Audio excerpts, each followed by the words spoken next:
তোমাদের দাদাভাই চলে গেল বাস স্ট্যান্ডে, বাস স্ট্যান্ড থেকে বাজারে যাবে। আর এদিকে ছেলেকে আমি ব্রেকফাস্ট রেডি করে দিয়েছি। ছেলে ব্রেকফাস্ট করে স্কুলে চলে যাবে। আজকে ওর বেঙ্গলি এক্সাম রয়েছে।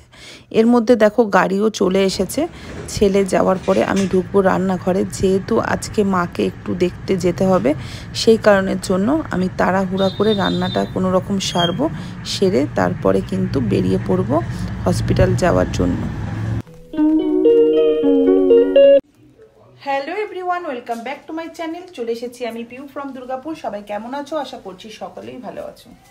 সকালবেলা উঠে আজকে তাড়াতাড়ি করে সমস্ত কাজ কমপ্লিট করতে হবে, যেহেতু একটু হসপিটালে যাব। সকালে ইচ্ছা আছে, কালকে যাইনি, আর আজকে একটু সকালেই যাই। আর তোমার দাদাভাইকে বলেছি বাজার থেকে একটুখানি জ্যান্ত মাছ যা পাবে নিয়ে আসতে। তো দেখি দাদাভাই কি নিয়ে আসে তোমাদের দাদাভাই। তো আমি ঘরের আনুষ্ঠানিক বিছনা টিছনা ঝাড়া যেগুলো আছে সেগুলো কমপ্লিট করে রাখি, কারণ দিদি এসে ঘরটা ঝটপট করে মুছে দিতে পারবে। তো চলো দেরি করবো না, পরে আবার আসছি।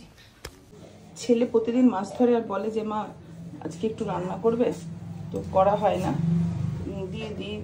তো আজকের মাছটা রান্না করছি। দেখো ছেলে মাছ ধরে নিয়ে এসেছিলো, এই মাছটা করবো। আর এদিকে কি পুঁটি মাছ না কি নিয়ে এসেছিলো, সেই মাছের একটু টক করে দিলাম ওর জন্য।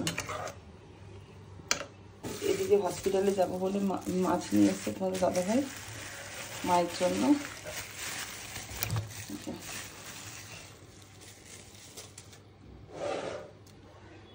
মাছটাও রান্না করবো। কি কি নিয়ে আসবে বলো তো? তেজপাতা, শুকনো লঙ্কা, সাদা সর্ষে, কালো সর্ষে আর পোস্ত। মানে 14 বার করে খাটাতে ভালো লাগে, সেটাই দেখছি।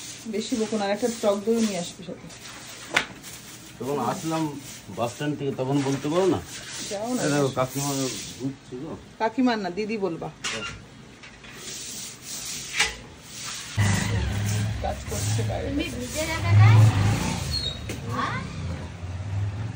ছেলে যে মাছগুলো ধরে নিয়ে এসেছিলো সেগুলো সর্ষে বাটা দিয়ে দেখো করেছি, সর্ষে বাটা আলু দিয়ে। আর এদিকে হচ্ছে মায়ের জন্য বিনস আর পেঁপে দিয়ে পাতলা ঝোল করেছি কাঁচা লঙ্কা ফেলে। এই হচ্ছে রান্না। আর এদিকে টক ছেলের পুঁটি মাছ না মরলা মাছ জানি না। চলো রেডি হয়ে গেছি, বেরিয়ে পড়লাম। চলো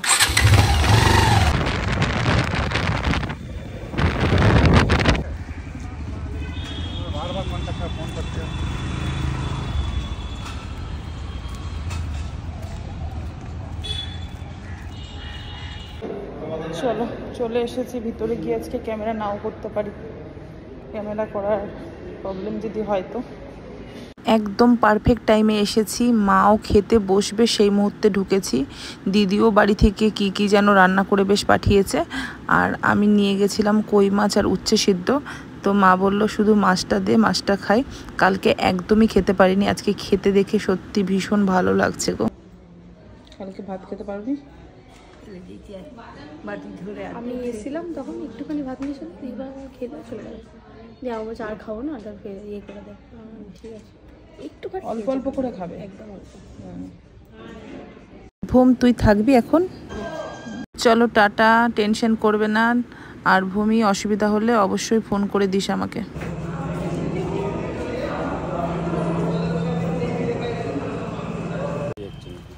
চলো দেখে এলাম। আর বলল যে এখন একটা রক্ত দেবে, কালকে একটা দিয়েছে, এখন একটা দেবে। দেওয়ার পরে কতটা গায়ে থাকছে সেটা টেস্ট করে দেখবে, তারপরে আমি গাড়িটা নিই, তারপরে বলবে।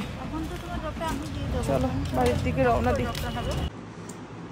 দাদাভাই অনেকটা দেরি হয়ে গেছে আজকে হসপিটাল থেকে আস্তে আস্তে। ওর জন্য কথা বলার সময় নেই, তাড়াতাড়ি খাচ্ছি। আর তাড়াতাড়িও কথাটা বললাম। চলো খেয়ে নিক, আজকের ব্লগটা আর বড় করছি না, এই পর্যন্তই থাক। যদি ব্লগটা ভালো লাগে লাইক কমেন্ট অবশ্যই শেয়ার করবে। আর যারা নতুন রয়েছে তারা অবশ্যই আমাদের সাথে যুক্ত হয়ে যাবে। এখনকার মতো টাটা।